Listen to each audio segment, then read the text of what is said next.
아침 묵상에 오신 여러분들을 환영하고 축복합니다. 또 하나님께서 우리에게 새로운 날을 허락하셨는데요. 새로운 날에 걸맞는 새로운 은혜로 오늘 하루 우리의 삶을 지켜줄 줄 믿습니다.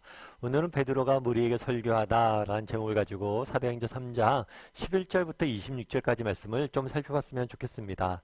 우리 11절과 12절 말씀 같이 한번 읽어볼까요? 같이 읽도록 하겠습니다. 나은 사람이 베드로와 요한을 붙잡으니 모든 백성이 크게 놀라며 달려나아가 솔로몬의 행각이라 불리우는 행각에 모이거늘 베드로가 이것을 보고 백성에게 말하되 이스라엘 사람들아 이 일을 왜 놀랍게 여기느냐 우리 개인의 권능과 경건으로 이 사람을 걷게 한 것처럼 왜 우리를 주목하느냐. 예, 우리가 어저께까지 살펴본 것처럼 베드로와 요한이 성전 미문 앞에 있는 태어나면서부터 걷지 못하는 사람을 걷게 하죠. 예수 그리스도의 이름을 명하더니 일어나 걸으라 라고 하고 이 사람이 걷게 하고 이 사람이 성전에 들어가서 찬양하며 뜁니다. 이게 놀라운 기적이죠. 평생을 못 걷던 사람이 갑자기 걷게 됐으니까. 그래서 아마 많은 사람들이 이로 인해서 놀라서 이 일이 어떻게 된 건지 보러 왔던 것 같아요. 그래서 솔로몬 행각이란 곳에 많은 사람들이 모이자 베드로가 뭘 하기 시작합니까? 이들을 대상으로 설교하기 시작을 해요. 설교를 하기 시작하는데 제일 처음에 한 얘기가 뭐냐면 왜 우리를 주목하느냐 라고 이야기를 합니다. 많은 사람들이 이 안진뱅이가 걷게 됐잖아요. 그러니까 주목해 본 거죠. 야, 저 사람들 누굴까? 저 사람들 무슨 권능이 있길래 이런 일들을 행하지? 하고 사람에게 주목을 했어요. 근데 예수님은 이야기죠. 베드로와 요한은 이야기하는 거죠. 우리에게 주목할 일이 아니란 거죠. 왜요? 우리의 개인의 경건이나 능력으로 이 일이 된 게 아니란 거예요. 우리의 힘과 능력이 된 게 아니란 거예요. 그럼 안진뱅이가 걷게 된 건 누구의 능력과 힘으로 된 거예요? 오직 예수님의 은혜와 예수님의 능력으로 이루어진 것이란 거죠. 그래서 여러분 우리가 창문이 있잖아요. 창문의 중요한 기능은 뭘까요? 사실 창문이 아름답고 이쁘면 좋습니다. 하지만 정말 창문의 중요한 기능은 뭐예요? 창밖을 내다보는 거예요. 건물의 창문을 왜 만들어 놓습니까? 창밖을 보기 위해서 그런 게 아니에요.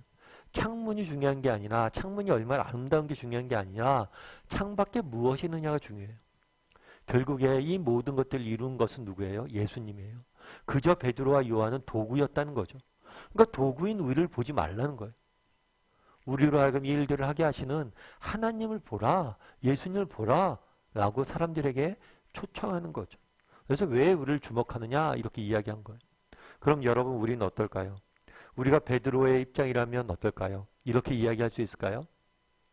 많은 사람들이 여러분 주위에 모여듭니다. 그리고 여러분들을 존경의 눈치로 봅니다.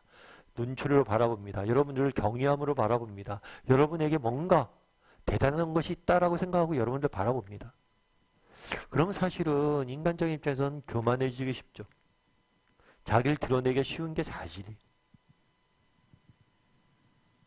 저 역시도 마찬가지고. 그런데 그날의 베드로와 요한은 어떻게 했어요? 왜 우리를 주목하느냐? 자신이 아니라 예수님을 바라볼 수 있도록 인도하는 모습들을 보게 됩니다. 우리도 베드로와 요한처럼 늘 우리가 아니라 우리를 통해서 일하시는 하나님을 좀 바라볼 수 있게 정말 바라볼 수 있는 사람이 되었으면 좋겠어요. 그리고 왜 우리를 주목하느냐라고 말할 수 있는 사람이 됐으면 좋겠습니다. 그런 다음에 베드로가 뭐라고 얘기하냐면 13절과 15절 말씀 같이 한번 읽어볼까요? 같이 읽도록 하겠습니다. 아브라함과 이삭과 야곱의 하나님 곧 우리 조상의 하나님이 그의 종 예수를 영화롭게 하셨느니라. 너희가 그를 넘겨주고 빌라도가 놓아주기로 결의한 것을 너희가 그 앞에서 거부하였으니 너희가 거룩하고 의로운 일을 거부하고 도리어 살인한 사람을 놓아주기를 구하여 생명의 주를 죽였도다. 그러나 하나님이 죽은 자 가운데서 그를 살리셨으니 우리가 이 일의 증인이라. 예, 베드로가 먼저 왜 우리를 주목하느냐? 예수님을 바라보라 라고 이야기를 합니다. 그런데 뭐라고 얘기하죠? 그 예수님을 너희가 어떻게 했다는 거예요? 죽였다는 거예요. 특별히 뭐라고 되냐면 너희가 그를 넘겨주고, 그렇죠. 유대 지도자들이 자신의 손에 정말 피를 묻히기 싫어서 로마 사람들에게, 이방인들에게, 율법이 없는 사람들에게 정말 무고하게 넘겨주고 법 없이 죽게 만들었죠. 그러자 로마인들에게 넘겨주자 빌라도가 아무리 예수님을 쳐다봐도 예수님을 보아도 예수님에게 죄가 있어요? 없어요? 없어요. 죄를 발견할 수가 없어요. 그런데 그래서 빌라도가 예수님을 풀어주려고 하자 뭘 했다고요? 너희가 그 앞에서 거부했다. 그리고 도리어 뭘 했다고요? 살인한 사람. 그때 풍습이 있었죠. 유월절에 그 풍습엔 죄인들을 놓아주는 풍습이 있었어요. 그래서 빌라도가 묻죠. 예수를 놓아줄까? 아니면 다른 죄인을 놓아줄까? 그랬을 때 누굴 놓아달라고 했어요? 바라바를 놓아주고 예수를 죽이라고 너희가 이야기했다는 거예요. 그래서 예수님의 죽음에 대해서 너희가 예수님을 죽였다라고 그들의 죄와 잘못에 대해서 지적하는 모습들을 보게 됩니다. 그럼 왜 이들은 예수님을 넘겨주고 예수님을 거부하고 예수님을 죽였을까요? 우리 17절 말씀 같이 한번 읽어볼까요? 같이 읽도록 하겠습니다. 형제들아 너희가 알지 못하여서 그리하였으며 너희 관리들도 그리할 줄 아노라. 너희가 뭐라고 그래요? 알지 못하여서 그리하였다. 몰라서 그랬다는 거예요. 결국에 이들의 문제, 이들의 죄와 잘못의 문제는 결국에 어디서 비롯된 거예요? 무지에서 비롯된 거예요. 무지. 이들의 가장 근본적인 문제는 뭐예요? 무지예요. 무지. 예수님이 누구신지 모르고 정말 하나님이 어떤 분이신지 몰랐던 것. 그것이 바로 이들의 문제였다는 거죠. 그래서 그날에 베드로는 이야기합니다. 첫 번째로 뭘 얘기했냐면 왜 우리를 주목하느냐는 거예요. 내가 아니라 우리가 아니라 이 일을 행하신 분은 하나님이시다 라고 이야기를 합니다. 그런 다음에 이 예수님의 능력을 이 사람이 걷게 됐는데 이 예수님이 어떤 분이시냐 소개하기 전에 너희가 이분을 죽였다는 사실에 대해서 분명히 이야기합니다. 그렇다면 왜 그 당시 이스라엘 사람들은 예수님을 죽였습니까? 그 이유의 원천은 어디예요? 무지라는 거예요. 무지. 예수님에 대해서 몰랐기 때문이라는 거죠. 그럼 우리는 어떨까요? 우리는 예수님에 대해서 잘 알고 있을까요? 정말 그날의 무리들에 대해서 너희가 그를 형제들아 너희가 알지 못하여 그리하였다라고 얘기했는데 우리 역시 이런 이야기를 듣지 않아도 되나요? 우리는 정말 예수님에 대해서 아나요? 예전에 지저스 크라이스트 슈퍼스타라는 그런 뮤지컬이 상영된 적이 있어요. 이 뮤지컬 같은 경우에는 예수님을 락스타로 비유하고 예수님을 따르는 사람들을 제자들 히피로 묘사했죠. 근데 이 지저스 크라이스트 슈퍼스타의 맨 마지막 장면엔 뭐가 나오냐면 가룟 유다가 나와요. 가룟 유다가 이제 예수님을 판 다음에 스스로 목숨을 끊죠. 그런 다음에 가룟 유다의 영혼이 되살아납니다.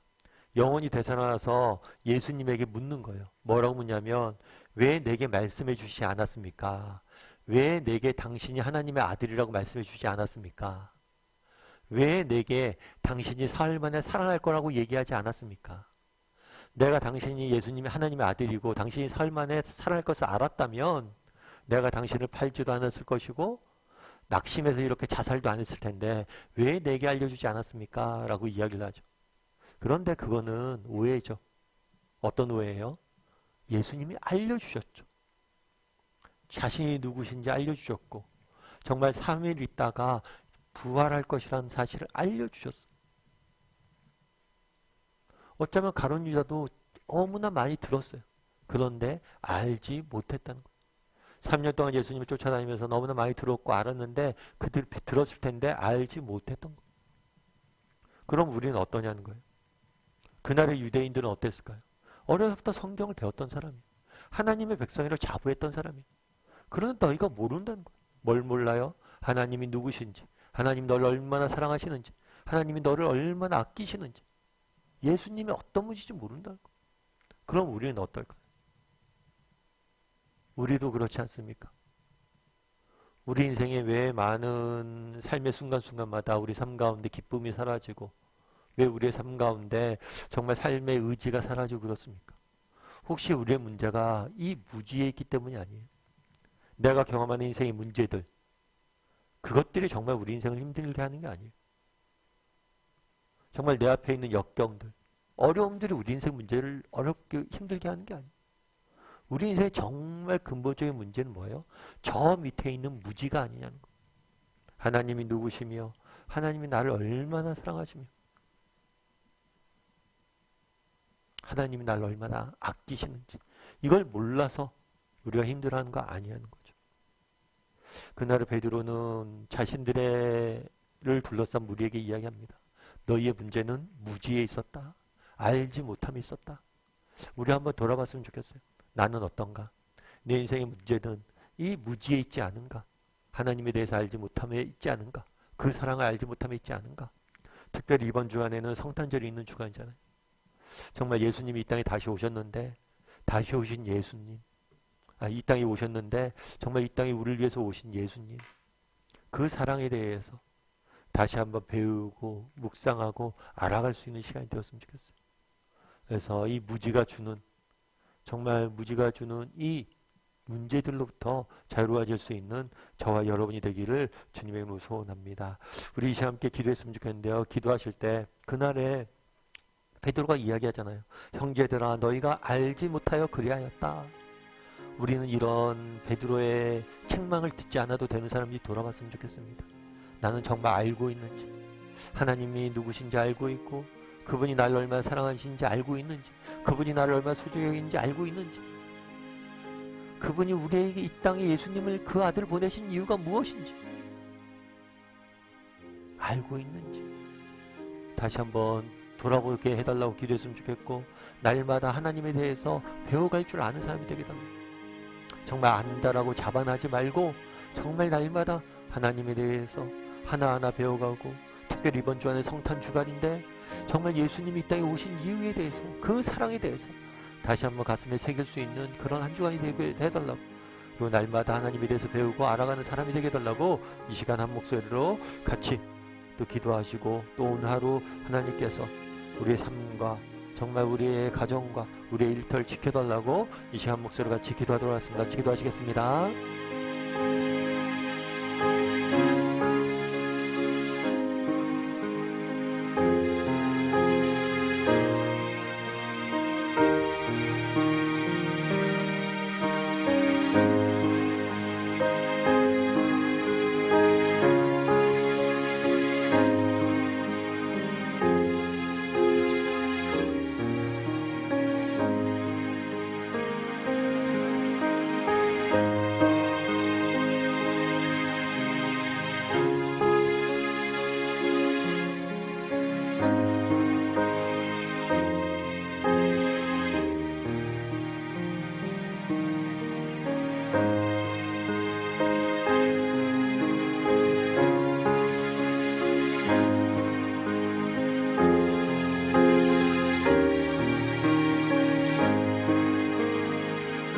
사랑의 하나님, 그날의 베드로가 자신 주변에 솔로몬 행각에 모인 무리들에게 묻습니다.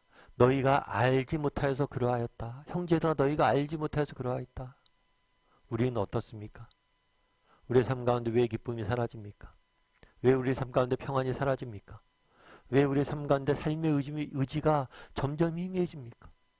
혹시 우리 인생에 정말 무지의 문제가 있지는 않습니까? 알지 못할 문제가 있지는 않습니까? 우리로 하여금 하나님이 누구신지, 하나님이 어떠한 분이신지, 하나님이 얼마나 우리를 사랑하시는지 날마다 배우고 알아갈 수 있는 사람들이 되게 도와주시옵소서. 그래서 정말 하나님을 아는 지식이 가져다주는 그 풍요로움을, 그 능력을, 그 은혜를 맛보아할 수 있는 우리 모두가 될 수 있도록 주여 은혜를 더하여 주시옵소서. 특별히 이번 주간은 성탄 주간입니다. 이 땅에 오신 예수님, 정말 그 예수님의 사랑과 정말 그 은혜를 다시 한번 묵상하고 알아갈 수 있는 한 주간이 되게 도와주시고, 또 오늘 하루 세상 속에 살아가야 되는데 하나님 정말 주와 동행하며 주님이 주신 능력으로 승리할 수 있는 오늘 하루가 될 수 있도록 주여 붙잡아 주시옵소서. 정말 하나님을 아는 지식이 우리의 삶을 더욱더 풍요롭게 하실 줄 믿사오며 모든 말씀 예수님의 이름으로 기도드리옵나이다. 아멘.